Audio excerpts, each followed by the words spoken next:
Hey guys, in this video I'm going to show you how to change withdrawal method on Pocket Option.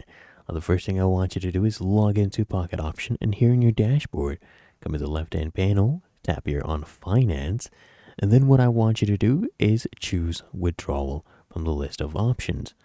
Now here, what I need you to do, you'll see your balance, you'll see your payment method currently. What you need to do is just change your payment method right here. Just click on this drop down, choose another payment method, enter the amount that you want to withdraw, and you need to enter the address. But before you can proceed with that, they'll actually prompt you, to go ahead and confirm your withdrawal request. They need to enter this one-time PIN. They'll send you to your email address. Enter your PIN code right here. Click on continue. And then you can enter your address and continue with the withdrawal request. Really that easy. If you found this helpful, make sure you smash that like button and subscribe to App Mentor.